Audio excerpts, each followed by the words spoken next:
this month of August, we are talking about the power of influence. Sabihin nga po natin, influence. Kapag sinabi po natin influence, it is the capacity to affect someone's behavior, character, development, even ang attitude po ng isang tao. Ang influence, ito po ay powerful dahil kaya niyang baguhin ang pag-uugali ng isang tao. Kaya niya rin baguhin ang will, ang desire, at maging ang pananalita ng isang tao. So, yung ating mga kinasanayan, kalimitan, yung ating mga pag-uugali, yung ating mga habits, majority of them, ito po ay hindi talaga likas sa atin. Tayo ay na-influensyahan lamang.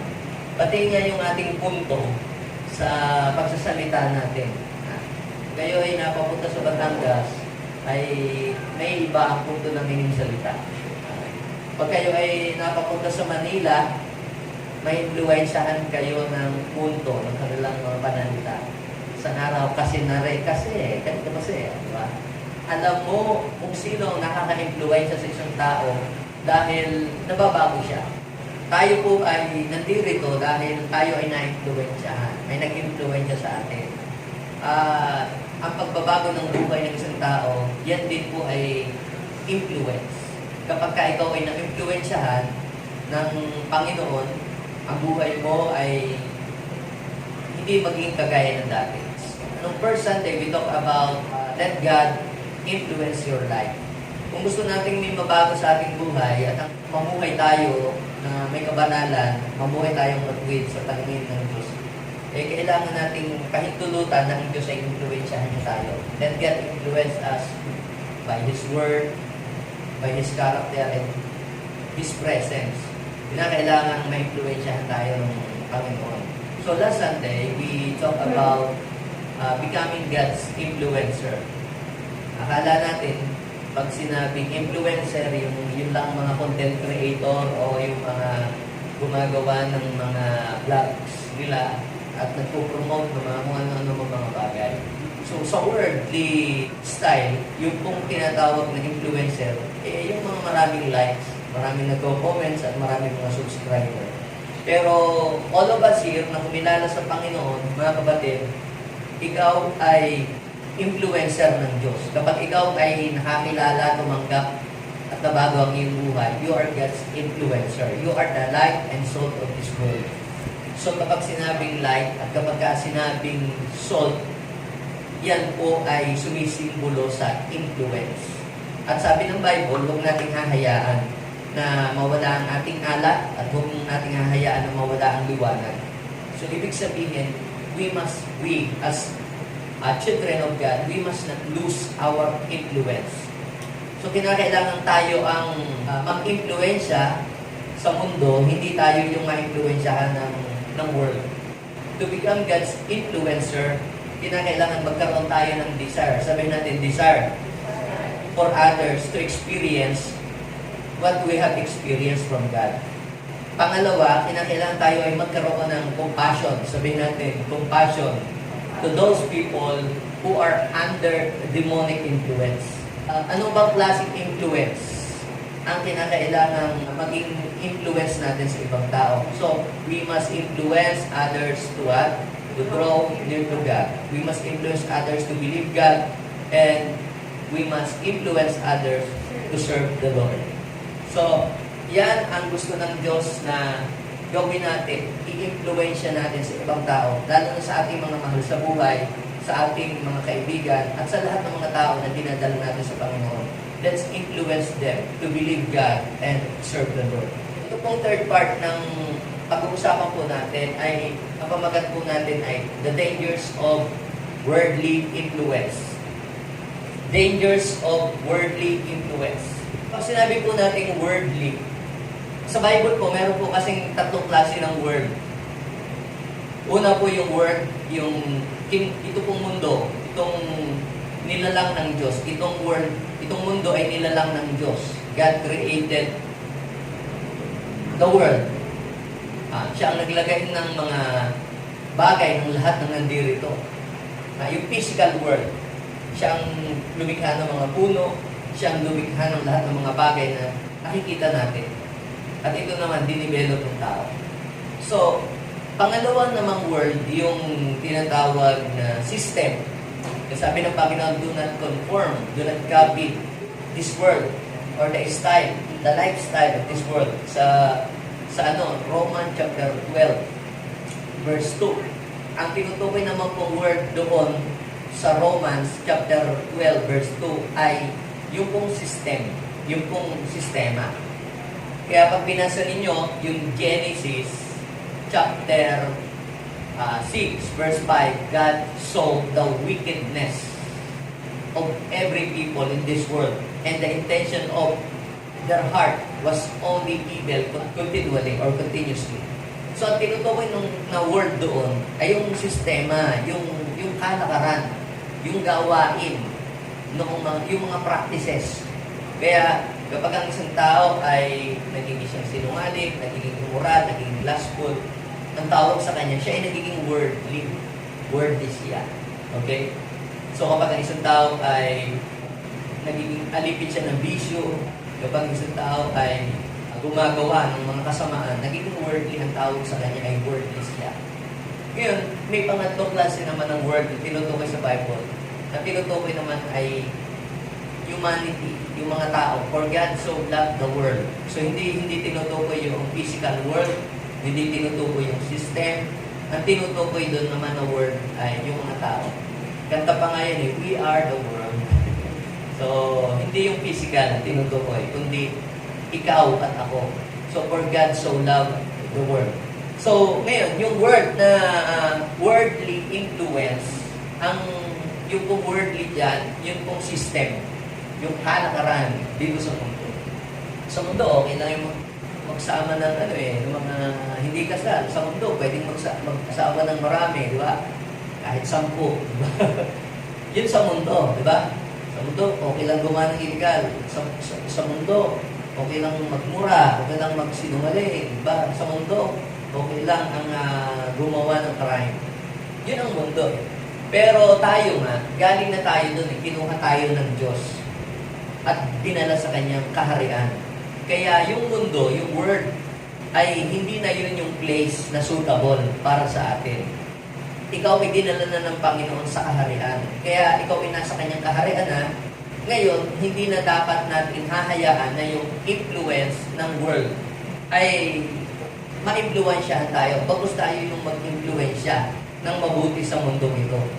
Now, sabi po dito sa 2 Timothy chapter 4, verse 9 to 10, ito ay sulat ni Apostle Paul kay Timothy.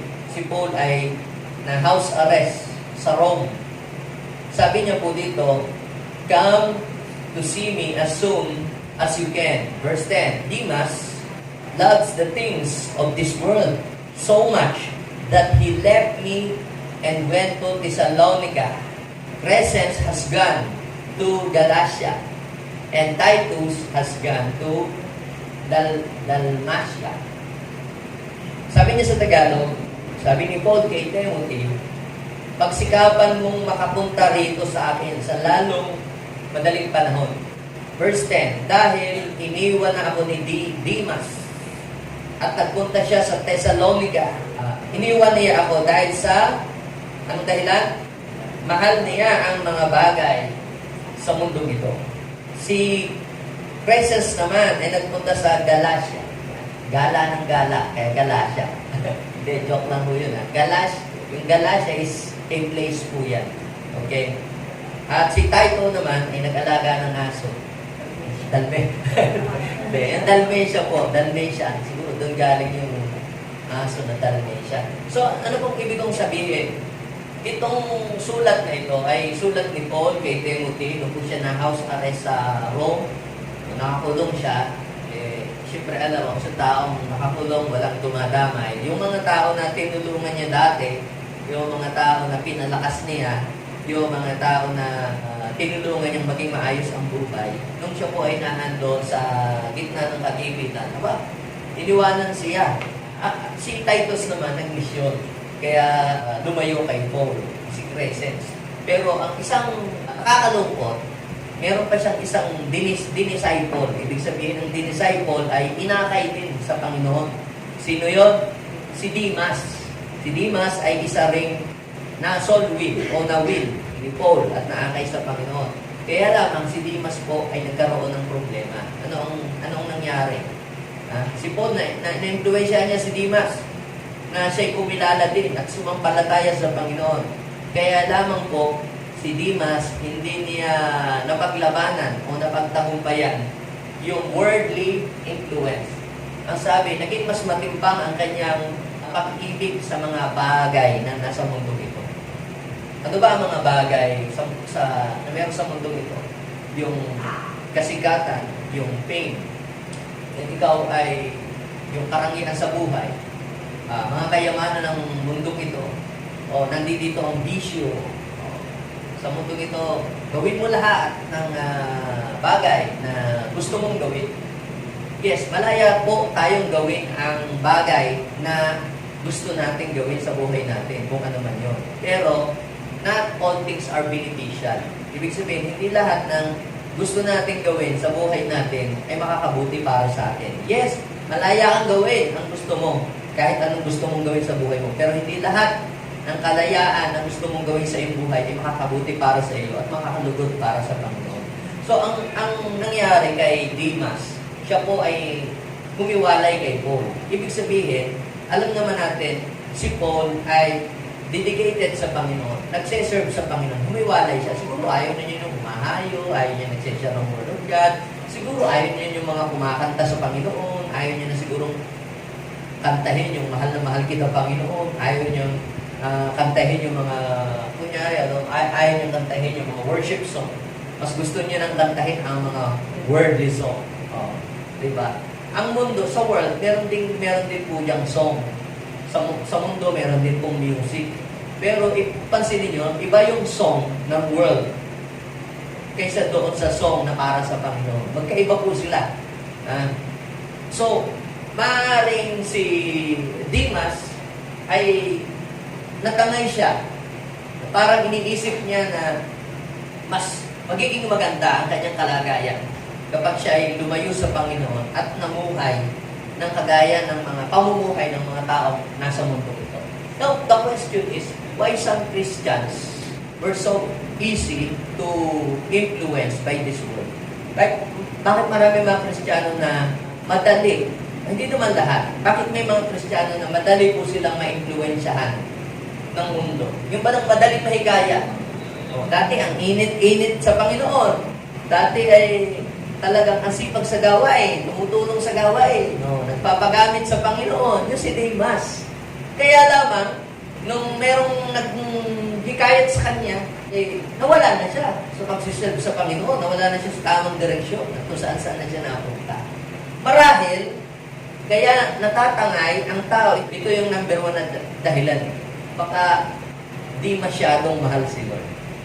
Sabihin mo sa iyong katabi, kaya ka ba ni Demas? Pag di masyadong mahal si Lord, ay meron pong tendency na ikaw ay mapalayo sa Diyos. Ang tanging magpapatibay o magpapastick, magpapakapit sa iyo para manatili ka sa Diyos ay yung pagmamahal mo sa Kanya. But when you lose your first love to Him, yung parang nawala ka na ng gana kay Lord. Ikaw ay tinamad na. Kaya, it's very easy for you to be influenced by the things of this world. Madali ka nang matatangay. Kumbaga sa tubig, yung nalulunod ka, maaanod ka. Okay, dahil hindi masyadong matibay ang iyong kapit. Kapag ka hindi mo masyadong mahal ang Diyos. Kaya dapat, mahal mo ang Panginoon, hindi lang 1/4, hindi lang 3/4 or half ng iyong puso. Dapat complete, dapat buo na mahal mo si Lord. So, ang isang nakita ko pong dahilan pa sa ito sa hindi masyadong mahal si Lord ay hindi masyadong nananalangin. Alam niyo po ba ang prayer, yan po ang nagpapalakas. Ang prayer, diyan po tayo humihingi ng lakas sa Panginoon. Ang prayer, diyan tayo nakikipag-communicate kay Lord. Sa prayer, diyan nare-recharge ang ating buhay spiritual. Kaya lamang, kung ang prayer mo'y mag-aantanda ka lang, matutulog ka na. Yung ang prayer mo lang napaka-dalang. Magpe-pray ka lang yata pag kakakain. O magpe-pray ka lang yata pag may hihingi ka kay Lord. Ay napakadali mong mahila at matangay sa mundo ito. Kaya pansinin ninyo, kapag ang isang Kristiyano ay di masyadong nananalangin, siya ay madaling madaing ng tukso. Kaya ba sabi ng Lord sa kanyang mga disciples, pray with me. Kahit isang oras man lamang, mag-pray kayo. Tsaka magpuyat naman kayo. Kahit isang oras. The spirit is willing but the flesh is weak. Para hindi kayo madaig ng tukso, kayo ay manalangin. So, ibig sabihin, ang prayer, kapag ikaw ay laging nananalangin, magkakaroon ka ng lakas to overcome those temptations of this world, the temptation of this world. So, isa pang mga dahilan kung bakit madaling matangay ng impluensya ng mundo, ang mga Kristiyanong iba, hindi naman lahat, ay di masyado nagbabasa ng Word of God. Kamusta ka, kapatid? Ikaw ba ay nagbabasa ng salita ng Diyos? Tanungin mo mga yung katabi, nagbabasa ka ba lagi ng salita ng Diyos?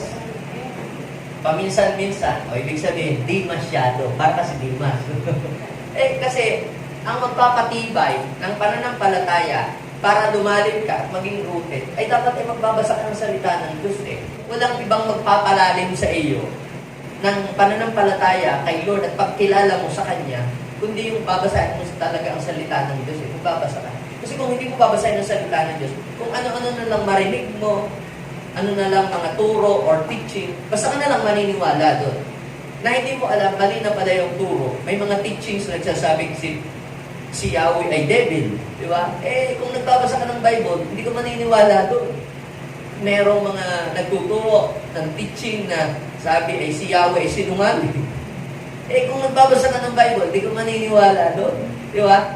So, tayo po ay dapat ay magkaroon ng personal na pagbabasa ng salita ng Diyos para hindi tayo matangay ng mga maling katuruan naman kung ano-anong turo ngayon dito sa mundo. Kaya sabihin ko sa iyo katabi, basa-basa rin ang salita ng Diyos. Naalala ko yung isang lola ay dinalaw ng pastor.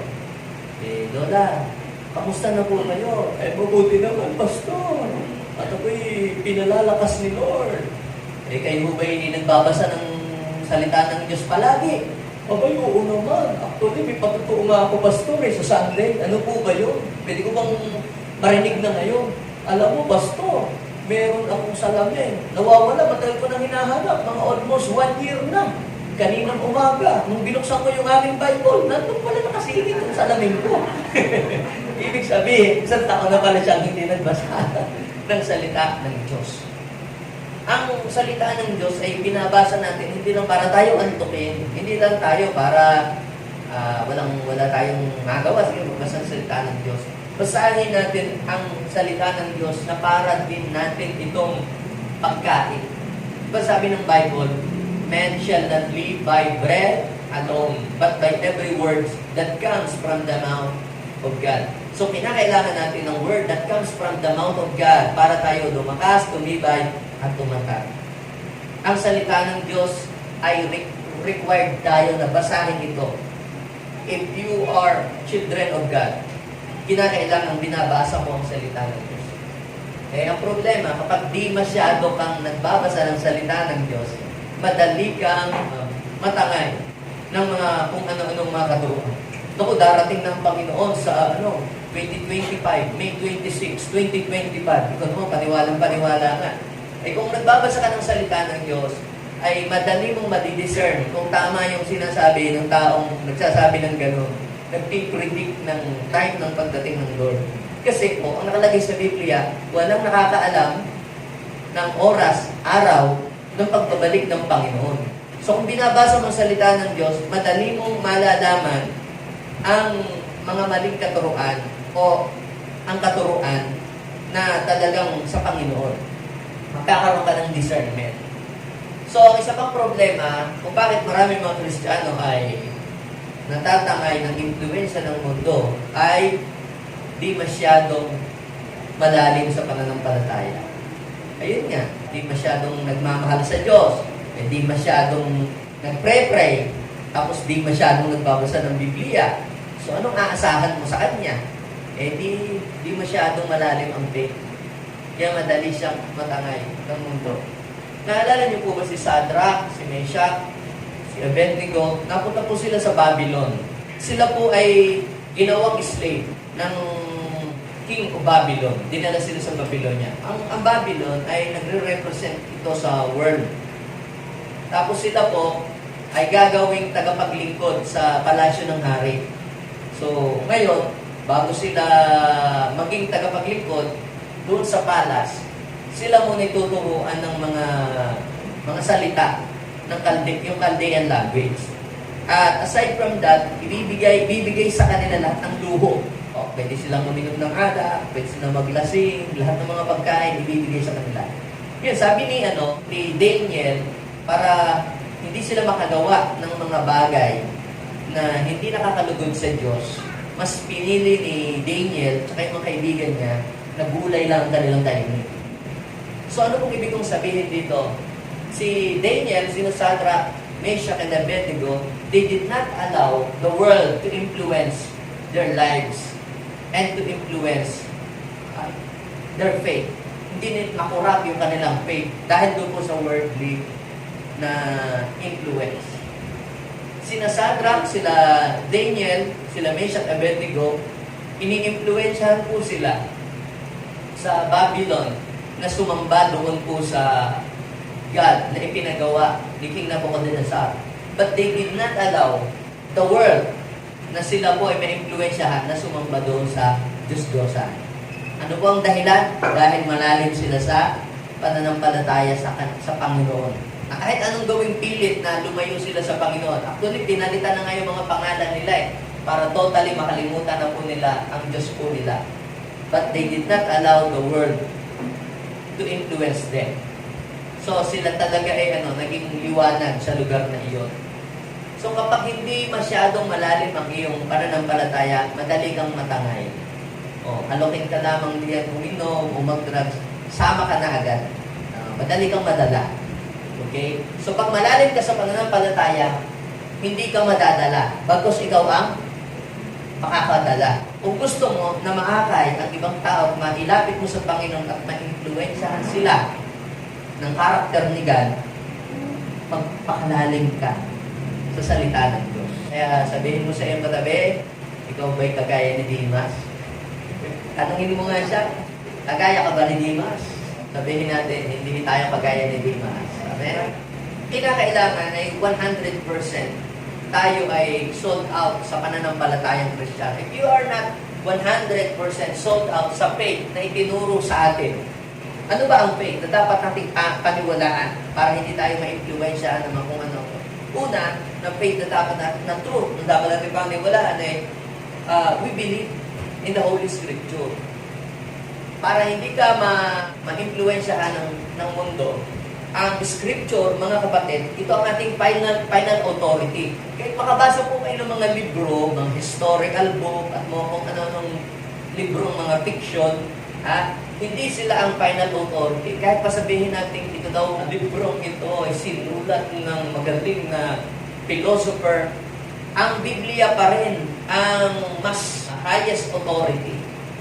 Hindi yung sinulat na libro ng kung sino mang tao ang magpapatunay kung totoo ba ang Bible o hindi. Kundi mismo ang Bible dapat ang gawin nating sukatan at measurement or measure stick para patunayan na yung mga sinasabi ng mga sumulat ng libro ay totoo o hindi. Ang salita ng Diyos ay powerful. Bakit? Ito'y nakapagbabago ng buhay ng tao. Ang salita ng Diyos ay makapangyarihan. Bakit? Kapag pinanghawakan mo ang mga pangako na nakasulat sa salita ng Diyos na nagrema sa puso mo, ito ay nangyayari sa iyong buhay. Kaya, mga kapatid, ano mang sabihin ng mga tao na panlilinlang o para ikaw ay magkaroon ng doubt sa salita ng Diyos, do not entertain them. Bakit? Dahil ang sabi ng Biblia, ang salita ng Diyos, ito ay hindi galing sa isip ng tao, kundi ito ay mismong galing sa Panginoon. 2 Timothy 3:16-17. Ito ay kinasihan ng Diyos. Ito'y hiningahan ng Panginoon. Kaya mapansin ninyo, kahit ang salita ng Diyos ay paulit-ulit mo siyang binabasa, laging may bagong mensahe na sinasabi ang Panginoon sa atin. Basahin ninyo yung mga books na naging best-selling books noong 2020, 2023, 2024. Parang lipas na yun sa uso. Naalala ko yung merong book noon na naging best-selling, yung about doon sa Y2K. Nabasa ko yun, yung Y2K. Kasi may sumulat ng, kaso talagang naging best-selling yun nung mag-year 2000. Dahil magsya-shutdown daw mga computer, magugulo lahat, mga ano, kaya mga tao ay nag-iipon na sila mga pagkain. Eh hindi nangyari. Kaya yung book na yon, wala na yata nagbabasa noon. So ano pong ibig kong sabihin? Ang mga books na sinulat sa mundo, yan ay lilipas. Pero ang Bible, sabi, mawawala ang langit at lupa. Pero yung kaliit-liitang bahaging nakasulat dito ay hindi nawawala ng bisa. Kaya pag pinanghawakan mo ang salita ng Diyos, ang mga pangako ng Diyos, yung pangako ng Diyos na yun, pinanghahawakan mo, ay matutupad sa buhay mo. So dapat ay hindi natin pagdudahan ang salita ng Diyos. Pangalawa na dapat natin kaniwalaan ay, we believe in one God. Meron lamang iisang Diyos, hindi marami. Si El Elyon, si Yahweh, El Shaddai, iisa lang yun. Ang Panginoon ay maraming pangalan, pero iisa lamang siya. Tinawag siya na Rapa kasi siya ay manggagamot. Tinawag siyang Jair kasi siya ay provider. Siya ay comforter. Alam niyo po, maraming pangalan Panginoon, pero iisa lamang ang Diyos. At ang Diyos natin ay lumikha ng langit at lupa. At ano pa ang dapat nating paniwalaan? We believe the fall of man. Ang tao ay nagkasala. Ang tao ay nilikha ng Diyos, subalit siya ay nagkasala. For all have sinned and fall short to the glory of God. We believe in the plan of redemption. Ang tao ay tinubos ng ating Panginoong Jesus sa pamamagitan ng kanyang pagkamatay doon po sa krus ng Kalbaryo. At walang ibang Savior kundi ang ating Panginoong Jesus. Siya ay bumaba dito sa lupa, bagamat siya ay Diyos, hindi naging pumilit na maging kapantay ng Diyos. Hinubad niya ang kanyang pagka-Diyos para tayo ay tubusin sa ating makasalanan. Siya ay namatay para sa ating makasalanan, subalit siya ay muling binuhay ng Diyos, at yung mga sasampalataya kay Jesus, sila ay bubuhayin din ng Panginoon sa huling araw. So, ito ay kinakailangan natin panghawakang maigi. Anong palatayanan natin? Maigi. We believe in salvation through grace. Na ang kaligtasan ay matatanggap natin sa pamagitan ng pananampalataya, at ito ay biyaya ng Diyos. Hindi po ito dahil sa ating mabubuting gawa, hindi dahil sa relihiyon o sa pamamagitan ng kayamanan. So, yun po sinabi ko sa inyo ay mga ilang bagay lamang na dapat nating panghawakan. Bakit po? Sapagkat kapag hindi ka matibay na nanghahawak dito, ay ikaw ay madali kang may impluwensyahan at matatangay ng mga kung ano-anong mga itinuturo sa mundo ito na hindi po ito naka-inline sa kalooban ng Diyos. Now, ano po ba yung dangers of worldly influence? So, 4 na bagay po ang nakita ko sa Bible. Marami ito, pero 4 lang ibibigay ko sa inyo. Ano po ba ang danger of worldly influence? Number 1, ito, worldly influence separates us from the presence of God. Worldly influence separates us from the presence of God. Since the beginning, nung ang tao po ay in-create ni God, ang tao po ay meron pong relationship sa Panginoon. Merong close fellowship with God. Si Adam at saka po si God ay merong close fellowship. Nag-uusap palagi. Merong communication. Ngayon, ano ang nangyari? Bakit nakahiwalay ang tao sa Diyos? Dahil po ang tao ay na-impluwensyahan ni Satanas, the God of this world. Si Satan po, siya po itinuring sa Bible na the God of this world. Kaya yung influence ng mundong ito ay siya po ang nagbibigay ng power, si Satan, the God of this world. Inimpluwensyahan ni Satanas ang tao na mag-doubt sa salita ng Diyos. Di ba? Binigyan ng Panginoon ng utos ang tao. Makakain mo ang bunga ng punong kahoy dito sa halamanan. Huwag lamang yung isa. Tawag ay punong kahoy na nakakaalam ng mabuti at masama. Huwag mong kakainin ang bungang iyon sapagkat mamamatay ka kapag kinain mo iyon. So, ang tinutukoy ng Panginoon na kamatayan doon ay yung mapapahiwalay ka sa aking presensya. Si Satan, ginamit niya yung ahas para yung ahas ay makipag-communicate kay Eve. At siya po ay na-impluensyahan na labagin niya yung utos ng Panginoon. Kaya, anong nangyari?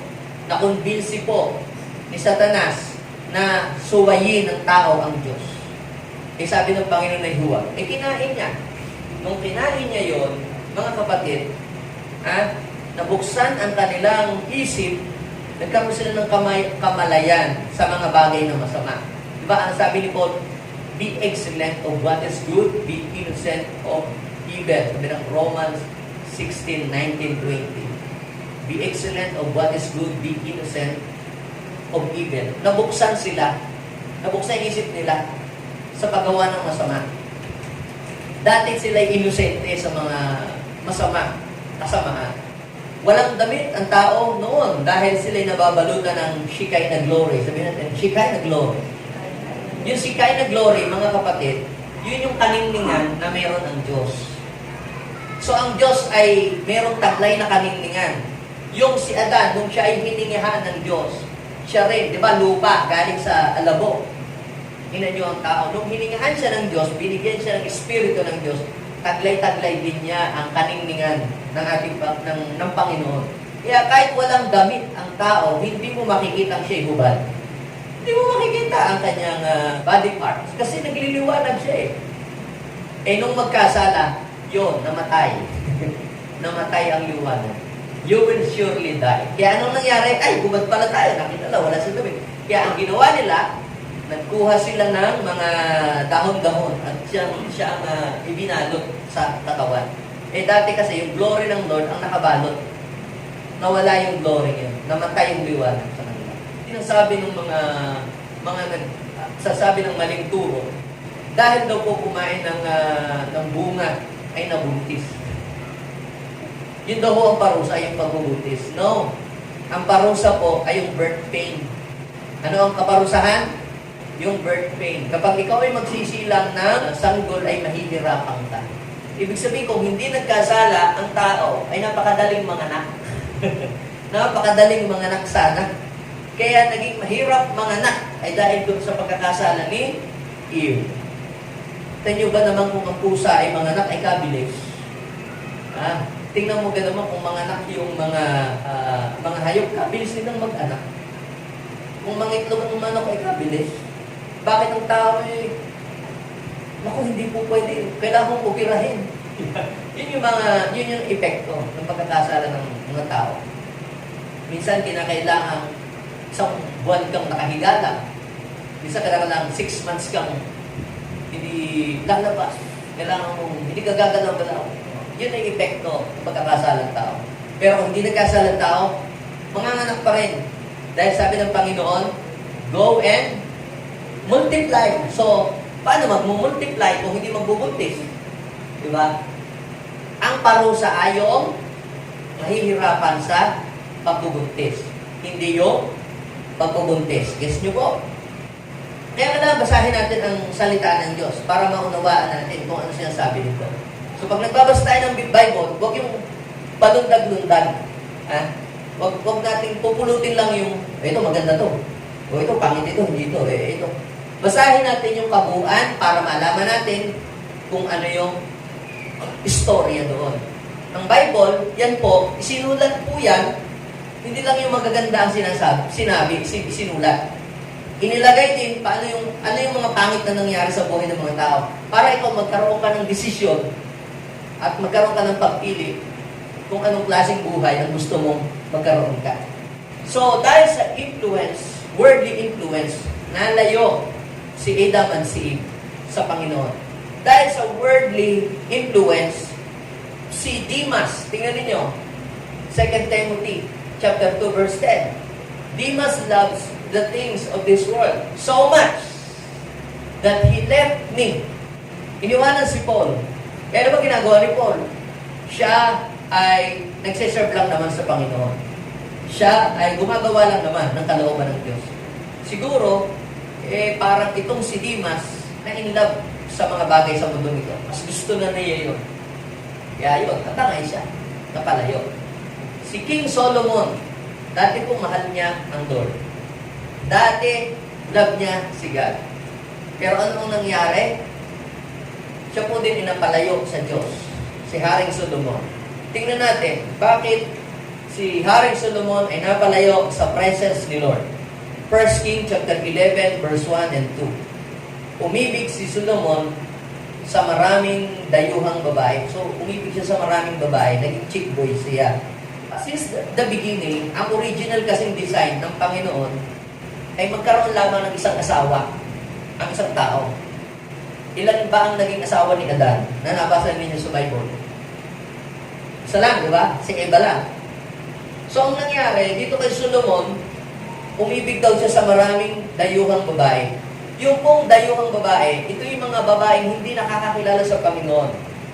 Ang iba po doon ay mga witch, mga magkukula na kanya po napangasawa. Ang iba po doon ay sumasamba sa mga Diyos-Diyosa, sa ibang Diyos, Diyos ng ibang bansa. Okay? Bukod pa sa mga anak ng Paraon, nag-asawa siya ng mga babaeng Moabites, mga Moabita, mga Ammonita, mga Edomites, mga Hittites, mga hindi nagtatites, mga Heteo, mga Sidonyo. Sabi sa verse 2, ipinagbawal ni Yahweh na mag-asawa sa mga banyagang ito. Bakit ipinagbawal? Na huwag kayong mag-aasawa sa mga lahing yan sapagkat, ano sabi? Ililigaw nila kayo. So si Solomon, hindi niya pinakinggan yung bilin ng Panginoon o yung salita ng Diyos. Mas sinunod niya yung kanyang sariling gusto. He allowed himself to be influenced by this world. Okay, siguro naiinggit siya doon sa ibang mga hari. Ba't yung siyang hari na iba, maraming kasawa din, hindi ako din. Ibig sabihin, na-influensyahan siya. Ito ngayon ang nangyari. Chapter 11, verse 4. Basahin po natin. Nang matanda na si Solomon, alam mo pag matanda na madali nang mabola, mahikaya. Hindi na siya kagaya ng dati. Nang matanda na si Solomon, nahikayat siya ng mga ito na anong gawin? Sumamba sa kanilang mga Diyos-Diyosa. Dati si Solomon, walang ibang sinasambang Diyos. Yung sinasamba lang na Diyos ni Solomon, yung Diyos na gumawa ng langit at lupa. At ibinawal ng Panginoon sa kanila na sumamba sa ibang Diyos. Kaya sabi sa Exodus chapter 20, huwag kayo magkakaroon ng ibang Diyos maliban sa akin. Huwag kayong gagawa ng mga ribulto, huwag kayong gagawa ng mga imahin, ng mga larawan ng mga hayop na nasa lupa, nasa tubig, o nasa himpapawid, o larawan ng tao pagkatapos ito'y sasambahin ninyo. Ibinawal yung unang Diyos sa Exodus chapter 20 na sumamba sa mga Diyos-Diyosan, pumalik sa ibang mga Diyos-Diyosan. Ang ginawa po ni Solomon, tinalikuran niya, binayolate niya yung utos ng Diyos dahil nagpa-impluensya siya doon sa kanyang mga napangasawang unbeliever. At ano po ang nangyari? Hindi siya nanatiling tapat kay Yahweh. Hindi niya sinundan ang halimbawa ni David na kanyang ama. Kung ibig sabihin, si Solomon, napalayo siya sa Diyos. Kaya sabihin mo doon sa mga wala pang asawa, dapat ang kapangasawa mo ay naniniwala sa Diyos. Sumasampalataya din sa Diyos. Dahil kapag ang napangasawa mo ay hindi naniniwala sa Diyos, ay baka naman ikaw idalahin doon sa papalayo sa Diyos. Kaya pag naniniwala sa Diyos, o di ikaw idadalahin, hindi papalapit sa Diyos. Kaya mapalad ka kung ang iyong napangasawa ay dinala ka sa Panginoon. Sasabihin ko po sa inyo, yung napangasawa ninyong yun, they are good influence. Good influencer. God's influencer. Kaya mapalad ka. Ha? Bawal na itong mga sabo ko. Dami na lang sa Diyos daw kami linggo-linggo. You are blessed. Kaysa sabungan ka ni Yaya, linggo-linggo o sa linggo. Oh. Sinong masaya dahil ang kanyang napangasawa ay nadala siya sa Panginoon? Masaya po ba kayo? Nang inyong napangasawa, kung babae man yung napangasawa nyo, o lalaki man yung napangasawa nyo, babae, siyempre pastor. Dinala kayo sa Panginoon. Di ba? You are blessed. Dahil dinala ka sa Panginoon, in-influensyahan ka. Si Solomon, palibhas ang napangasawa niya, walang pagkilala sa Panginoon. Ano ang ginawa sa kanya? Inilayo sa Panginoon. At ano ang nangyari nung inilayo sa Solomon, sa Diyos? Instead na blessing ang tanggapin ni Solomon, curse. Nawala po lahat ng kanyang kayamanan na ibinigay dati sa kanya ng Diyos. Yan po ang nakakalungkot na pangyayari kay Solomon nung mapalayo siya sa Diyos. Nahati pa ang kanyang kaharian. Nagkaaway-away pa yung kanyang mga anak-anak at saka mga apo-apo.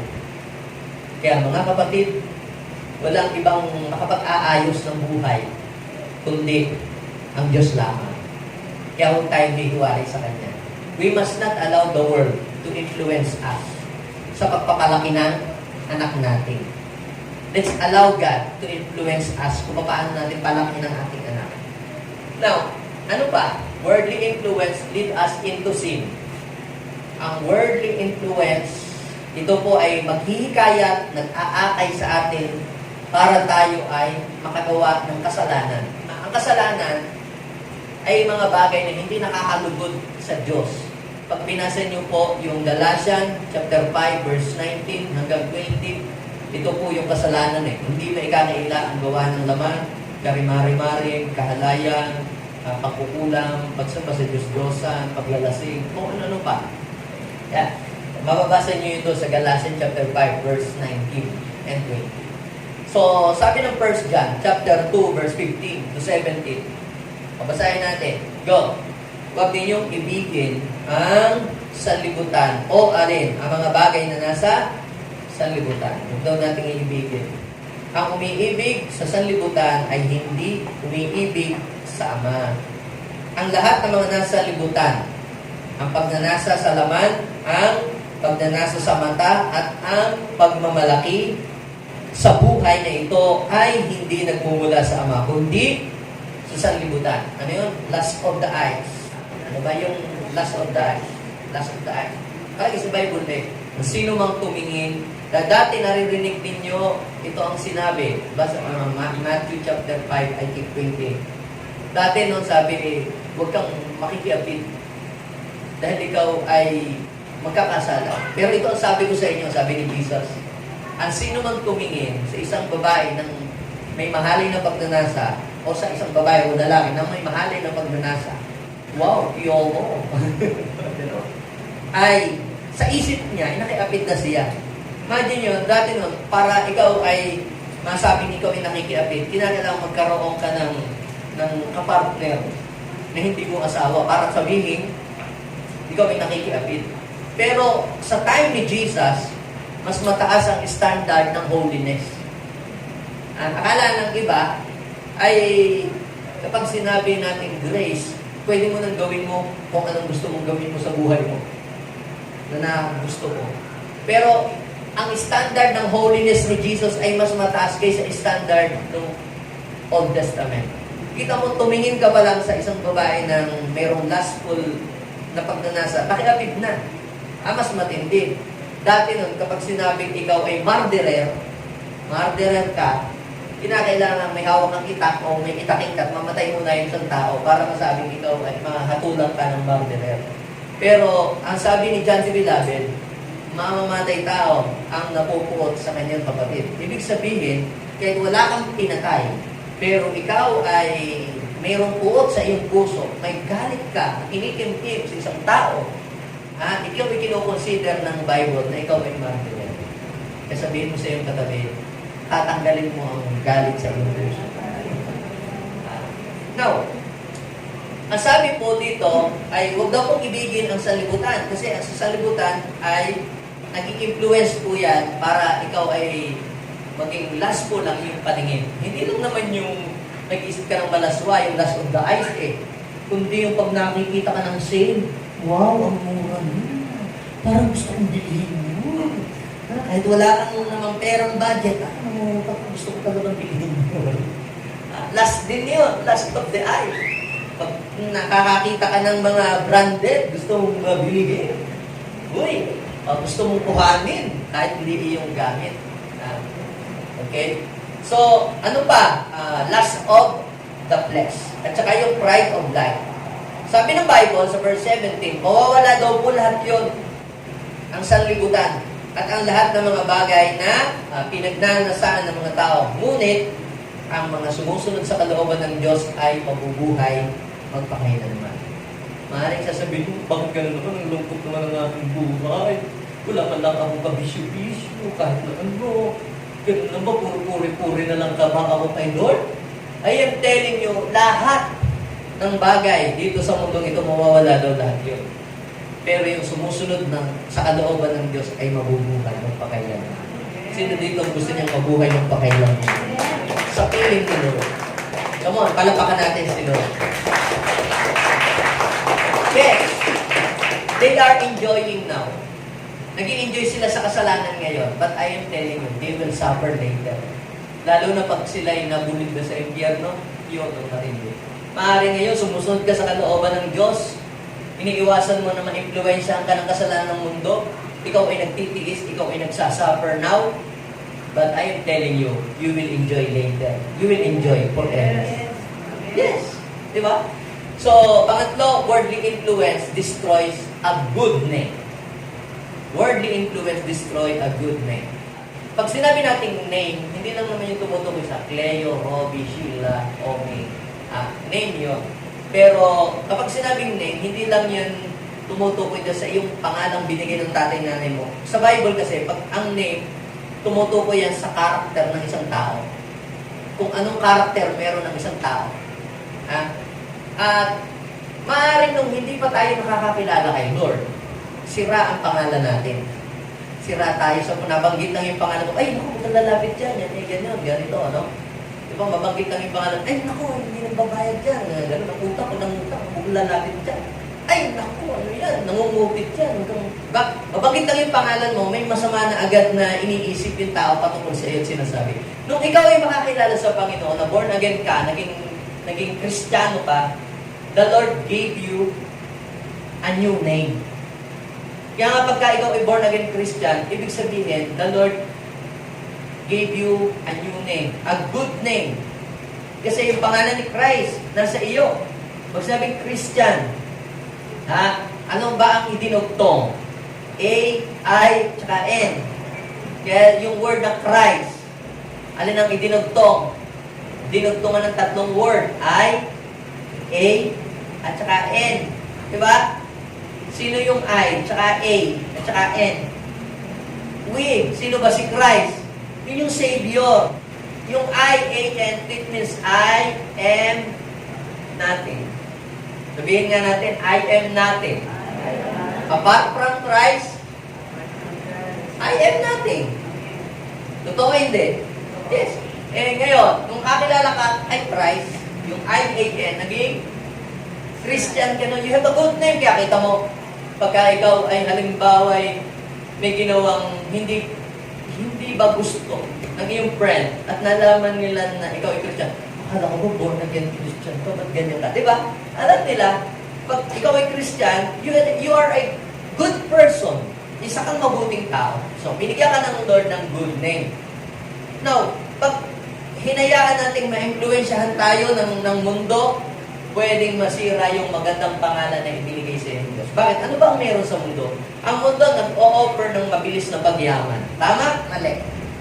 Mabilis na promotion. Nag-o-offer ang mundo ng mabilis na promotion. Ang world nag-o-offer ng mabilis na pagsikat. Mabilis na pagpupromote. Nag-o-offer ang mundo ng easy money. Ganyan. Pag kay Lord, Dadaan ka pa sa process, little by little, ang tagal. Di ba? Parang ganun, ayaw natin, gusto natin shortcut ang lahat ng bagay. Ang mundo, nag-o-offer, mabilisan. So, mabilisang magyaman, o sige, maglagay ka, magbayad ka, tumakal mga iligan, mabilisang magyaman. Kaya, pansinin nyo, kahit pasabihin natin, Christian politician, isang politician na matino, o kahit pa sinabi natin engineer na mabait na tao, kapag siya ay nilamon ng system ng mundo, nagiging corrupt. Siguro may kilala kayo, dati naman ito, politikong ito naman napakamabait eh. Hindi naman ganyan dati. Pero ba't ngayon na-involve sa ganitong kaso?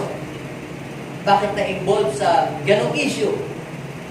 Ang tawag doon, mga kapatid, sila ay na-influensyahan. Na-influensyahan ng system ng world. Merong mga magagaling na mga lawyer dahil na-influensyahan sila ng system ng mundo, nasira ang kanilang pagiging isang lawyer. Magaling na general, pero dahil na-influensyahan ng mundo, ng system of this world, ano ang nangyari? Nasira ang kanyang pagiging isang general. Dahil magaling na architect, magaling na contractor, dahil siya ay na-influensyahan ng mundo, nasira ang kanyang pagiging arkitekto. Isang magaling na teacher, dahil na-influensyahan ng system ng mundo, nasira ang kanyang pagiging teacher. Yung magandang karir, nasira dahil sa worldly influence. Kaya mga kapatid, ang mundo, ikaw ay pasisikatin din. Pwede ka rin ipopromote, pero ang mundo din ang sisira sa iyo. Pansinin niyo po mga kapatid, those people na dating sikat at kilala, natanyag, sinong nagpatanyag? Ang mundo. Pero sino din ang sumisira? Ang mundo rin. Yes, yan ay totoo. Pero pag nasa Panginoon ka, taglay mo ang pangalan ng Diyos. You are under the influence of God. Sirain ka naman ng mundo. Hindi ka kayang sirain. Bakit? Dahil ang Diyos ang magpo-protect sa iyo.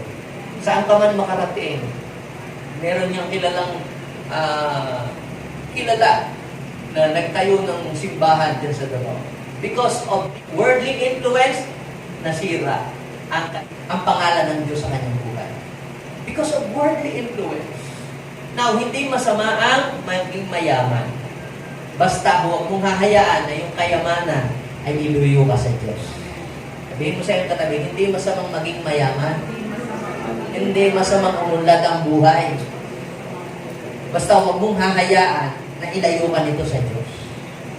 Hindi masamang maging sikat. Hindi ka sana maging sikat. Dahil sabi ng Panginoon kay Abraham, I will make your name great. Pero huwag mong hayaan na yung kasikatan mong yun ay maglayo sa iyo sa Diyos. Kundi gamitin mo yung pagiging sikat mo para yung mga tao ma-influensyahan mo sila makalapit kay Lord.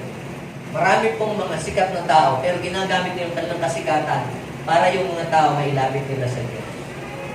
Maraming mga mayayaman tao, pero ginagamit nila yung kanilang pera para yung mga tao mailapit nila sa Diyos. We must not allow the world to destroy our good name. Sabi po sa Ecclesiastes 7 verse 1, basahin natin. A good name, a good reputation of a good name is better than fine perfume. Mas mainam daw ang magandang pangalan kaysa sa mamahaling pabango. Yung name ay ininterpret sa New Living Translation na reputation. Yan. A good reputation is more valuable than costly perfume. Grabe, yung costly perfume, malayo pa, amoy na, nalalanghap na. Pero mas magaling daw. Doon yung mas mainam daw doon yung mabuting pangalan. Kasi pag nasira ang pangalan mo, kahit malayo ka pa, para magbantot mo. Tingnan ninyo, Proverbs chapter 22 verse 1. Sabi, a good name is to be chosen rather than great riches.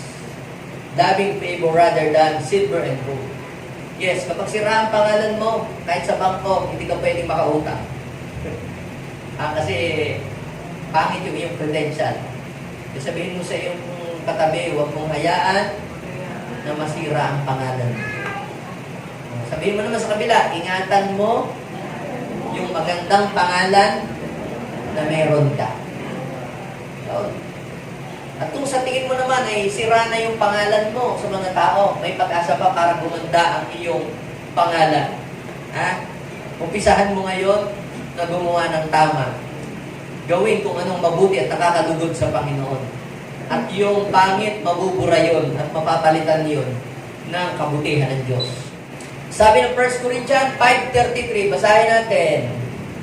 Do not be deceived, bad company ruins a good morals or good character.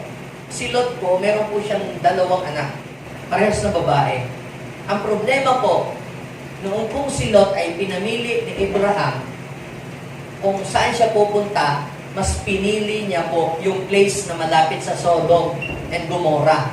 At sabi ng Bible, doon sa Genesis chapter 13, ang mga tao doon ay worldly, namumuhay ng labag sa kalooban ng Diyos. Ay doon po sila pumunta. Hanggang sa na-influensyahan po yung asawa at yung mga anak ni Lot. At nasira po ang moral ng 2 anak ni Lot. Mababasa niyo po yan sa Genesis 19, verse 30 and 36.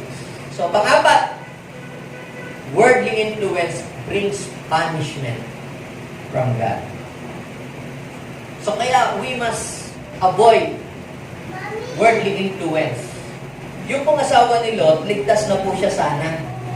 Nung pong sila ay nasa Sodom, ang Panginoon po, sila po ay kinumbinsi na umalis na po doon. Kasi ang Sodom ay namumuhay po nang hindi po kaaya-aya sa paningin ng Diyos. Namumuhay po sila sa kasalanan. Ang mga lalaki po doon ay nakikipagtalik sa kapwa lalaki. Nung nagkaroon po ng bisita, si Lot, yung mga lalaki ay pumalibot doon po sa kanilang bahay. Para po sipingan yung bisita, ay angel pala po yun. At nakita po ng mga angel, ang buhay po ng mga tao doon ay napakasama. Sukdulan na ang kasamaan doon po sa kanilang lugar. Kaya sabi nung po ng mga angel, umalis na kayo dito. Kasi bago lumiwanag ang araw, uulan ng apoy. Kayong lahat, umalis na dito at huwag kayong lilingon. Sabihin mo sa iyong katabi, huwag ka nang lilingon. Anong nangyari? Nung nagpaulan na po ng apoy, siguro naisip, naku, sayang yung ano ko. Naku, yung higaw ko, nakalimutan ko. Doon, dami niyang mga inaalala. Gusto pa niyang balikan pa uli yung dating iniwanan na. May paglingon, ano po ang nangyari doon sa asawa po ni Lot? Naging batong asin. Hanggang ngayon, nandun pa siya. Naging siyang isang pillar of salt. Dahil po sa influence ng mundo, hindi niya na maiwan. Kaya yun po ang nangyari. Naligtas na sana siya, pero napahamak pa. Sabi ng Genesis chapter 19, verse 25 and 26, basahin natin. Nilipol ng Panginoon ang 2 lungsod at ang buong kapatagan. Namatay ang lahat ng nakatira roon, pati lahat ng tanim. Sabi ng verse 26, lumingon ang asawa ni Lot, kaya ginawa siyang haliging asin. Ano po ang message sa atin nitong verse na ito? Kapag iniwanan mo na ang isang kasalanan, huwag mo na itong babalikan uli. Dahil pag pinangarap mo na ito'y balikan uli, baka hindi ka na makaalis doon. Kagaya ng nangyari sa asawa ni Lot. Kaya kita niyo mga nababackslide, yung tumatalikod sa Panginoon, nasa Panginoon na dati, tapos tumalikod pa. Kahit gustuhin nilang bumalik uli, hindi na sila makabalik. Na-stack up ng kanilang buhay. Parang asawa ni Lot, naging haligi kasi. Kaya sabihin mo sa iyong katabi, ngayon nasa Panginoon ka na, huwag mo nang panghinayangan yung dating buhay. Let's enjoy our lives together with the Lord. Amen? So, Hebrew chapter 10, verse 25 and 27. Basahin natin. Go, sabay-sabay. Huwag nating kaligtaan ng pagdalo sa ating pagtitipon, gaya ng ginagawa ng ilan. Sa halip, ano daw gagawin natin? Palakasin natin ang loob ng isa't isa, lalo na ngayong nakikita natin, nalalapit na ang araw ng Panginoon. Ito, verse 26, basahin natin sabay-sabay. Go. Kung matapos nating malaman at tanggapin ang katotohanan, magpatuloy pa rin tayo sa pagkakasala, wala nang handog na may ialay para sa ikakapatawad ng ating mga kasalanan. Tingnan niyo yung verse 27. Ang naghihintay na lang sa atin ay ang kakilakilabot na paghuhukom at ang nag-aalab na apoy na tutupok sa kaaway ng Diyos. Akala ko ba, Pastor, ang Diyos ay pag-ibig? Ang Diyos ay mabuti. Ha? Bakit siya tutupukin niya sa apoy? Alam niyo po, kung ikaw ay lumalakad sa kalooban ng Diyos, wala kang dapat na ikatakot. Ang natutupok lamang at paparusahan ng Diyos ay yung mga kaaway ng Diyos at mga taong tumatalikod sa Kanya. Kaya sabihin mo sa iyong katabi, huwag mong hahayaan na ma-influensyahan ka ng mundo na tumalikod kay Kristo. Now, how to avoid worldly influence? Number 1, love the Lord. Kailangan ibigin mo ang Diyos. Mark chapter 12, verse 30, and you shall love the Lord your God with all your heart, with all your soul. At pangalawa, love the Word of God. Walang iba tayong panglaban sa worldly influence, kundi yung ibigin mo ang Diyos at ibigin mo ang salita ng Diyos. Psalms chapter 1, verse 1 and 2, blessed are the one who does not walk in the step with the wicked or stand in the way that sinners take or sit in the company of mockers. Kita nyo, sabi sa verse 2, but whose delight is in the law of the Lord, in yung word of God, and who meditates on His law day and night. Anong mangyayari sa kanya? Basahin natin sa verse 3. They are like trees growing beside a stream. Sabihin mo sa iyong katabi, hindi ka matutuyo pagka na kay Lord ka. Amen?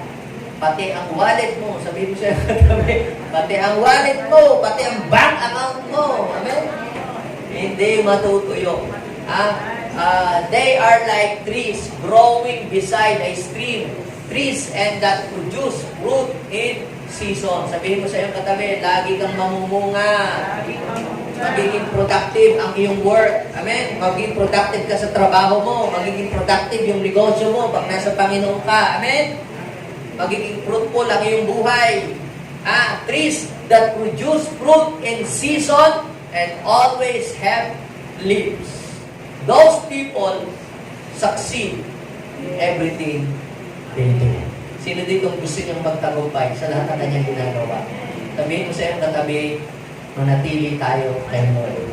Let God influence your life. Amen? Tayo po lahat ay tumindig sa oras na ito. Father, we thank you so much, God, sapagkat ipinakita mo sa amin, Panginoon, ang danger of worldly influence. That's why kami ay magiging careful sa aming buhay. Lord, we will not allow the influence of this world to influence us para mailayo kami sa inyong presence.